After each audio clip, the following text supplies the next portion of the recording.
to be willing to have the courage to deal with the conflicts, the small conflicts, the noise that comes up. It's that first step of commitment that gets you on the road.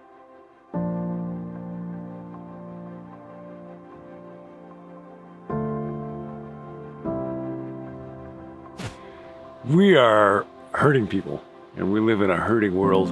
Hurting is what we do naturally. Forgiveness is supernatural. And I am trying to class it up a little because I have a special guest today. And we're in Rick and Sherry Blackman's backyard. We are. And we're actually on our way to an event that will honor other friends of ours, Cliff Penner and Joyce. And Cliff said when he was talking to Rick that he and I should dress better. So Cliff, this is kind of for you. Okay. In Psalm 133, it says, how good and pleasant it is when brothers and sisters dwell together in unity. Harmony, connection, oneness is kind of God's signature, but we live in a messy world, and it's a messy process. And these are words from Paul Tournier, who's a great Swiss thinker that I thought I would start with. He's talking about creative suffering and systems thinking and noise, and how we think of noise as disruption and we don't like it, but he actually kind of advocates for it. Here's what he says. Marital conflicts, for example, are a good illustration of this process. Through a long series of tiny conflicts, as the spouses adapt to each other, provided they face up to them courageously, there slowly develops a psychological organization of their life together, which is at once more complex and more productive and solid than the simplistic relationship of the honeymoon. Whereas other couples who do not have that courage avoid the conflicts for the sake of peace. And as a result, they become strangers to each other. And all kinds of repressed grudges can suddenly come to the surface with catastrophic consequences.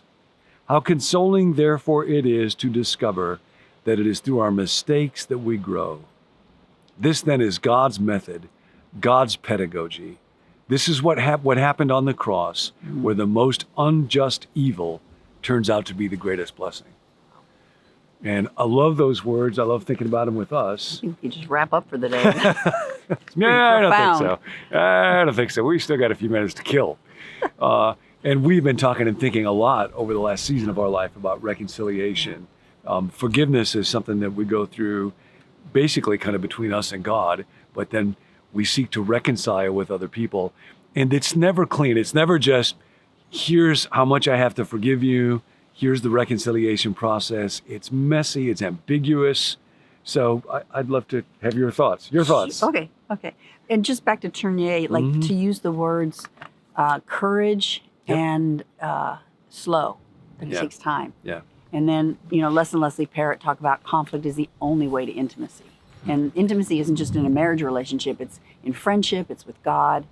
And so a few months ago, I reached out to someone who I felt like I was in the process of working on forgiveness from my side. I know she had things she needed to forgive me for as well. And it got to the point where I felt like maybe it's time for us to meet face to face. And in a way, just reaching out with that text to say, would you be willing to do it, became a forcing function. Yeah. It put it on my calendar. And she was very quick to say yes. And so then now I have a time limit on which I have to do the next step of my work, which is really helpful. And so I spent some time thinking and kind of praying. committing yourself. It's like jumping in a pool. Before I was ready. I plunge in. I did not wait till I was ready. I let the date on the calendar force some level of readiness. Because if you'd have waited till you felt ready, you might still be waiting. I'd still be waiting. Yeah. Absolutely. And so we got together for an early dinner and, greeted each other warmly. And then I think I said something at the beginning before we ordered the meal. Why don't we spend a few minutes just talking your side and my side for maybe 10, 15, 20 minutes about how we perceived it, what we'd like the other person to understand. And she got kind of uncomfortable and said, I think we're good. And I've done that before. And I just had the courage to say, I think we'll be glad if we go through those 20 minutes each and then move on to some sort of resolution and reconciliation. So we did, and it was quite lovely. I don't think we didn't see everything eye to eye, but we saw more than I would have guessed, perhaps. And there was a level of understanding that emerged even more deeply because we were face to face and because we went through those 20 minutes each of here's how it felt to me, here's what I experienced. Well, let me tell you about me and what I experienced and how I felt. That was, I wouldn't say ultimately healing, but a very big step towards that healing. And the face-to-face made a huge difference. Interesting, because I think a lot of times the face-to-face feels scarier. Oh, absolutely. So we don't want to do it. Absolutely. And that's part of why I felt like I just have to put this on the calendar, because otherwise I won't do the work in a short enough period of time to get ready for those conversations. And when we were together, I felt nervous at first, for sure. The more we talked, the more relaxed I think we both felt. Did you have, because I've been thinking about this also, like a particular goal in your head? This is what I hope will come out of this, or does that feel artificial and forced? How do you think about that? A little bit of both. You know, in a work meeting, I'll often have a certain kind of person that say, "Well, what's your goal of the meeting?" And I'm like, "I don't know what you're saying to me. I don't understand the language you're speaking to me." It's like, I trust that the meeting will take us where we want to go. I mean, I have a vague idea, but if I have an outcome in mind, then I either have to force the conversation or it's not really a collaboration. Yeah. So I think it was more about, I think it's time for us to take the next step in understanding each other and maybe getting to a point where we might, if we ran into each other, it wouldn't feel awkward. We might even reach out and grab lunch together and that would be okay. So I had a vague idea of what I was hoping for, but a very open-handedness of, let's see where this takes us. One other question. This is something I've been thinking about, but I don't have an answer to yet. You were talking about we don't have to agree on everything. Yeah. But obviously, if you don't agree on anything, if you see everything completely different, you're cold. Always. I know. If you see it completely different, or I think of, you know, there could be people in another part of the country where there has been conflict, where the gap in assessment is so vast that a reconciliation conversation would not work. And we've actually both experienced people pushing for reconciliation on an issue when reconciliation isn't really the issue.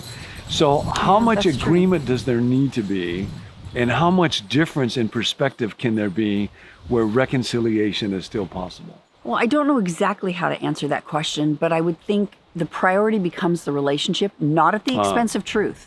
I mean, I think when people will say, well, if you prioritize the relationship, you can let all this other stuff go. It's like, no, then I'm saying that the relationship is so frail that it can't withstand the truth.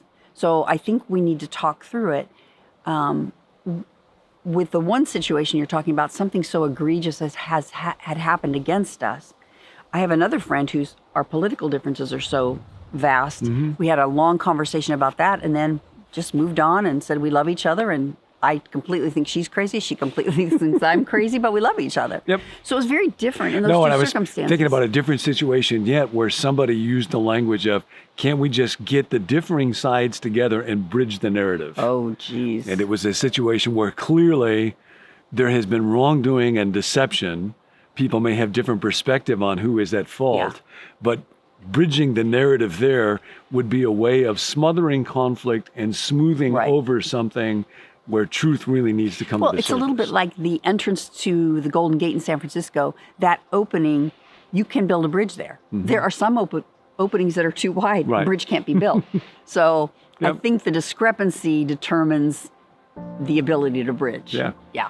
Okay, so figure out what to do with all this stuff. Yeah, we don't know. Just keep in mind courage, those words of Tournier, that to be willing to have the courage to deal with the conflicts, the small conflicts, the noise that comes up. And to take the next step. That's what I was going to say. And often the courage is making a call, putting the date on the calendar that forces you to do something. And that will actually catalyze a lot of thought and prayer and how do we do it. But it's that first step of commitment that gets you on the road. And even if it hadn't have turned out well, even if it had turned out horribly, I think I would have left feeling like I think I did the next right thing as best I could. Yeah. What more can you ask for? Thank you. Forgive us our debts as we forgive. Amen. Now we're done, but I'm going to take a look at this and make sure we're still recording. It got windy there, didn't it? Oh, yeah, it still is. Okay. Bye, everybody. I bet Bye. Tim stopped way before this because it's pretty goofy now.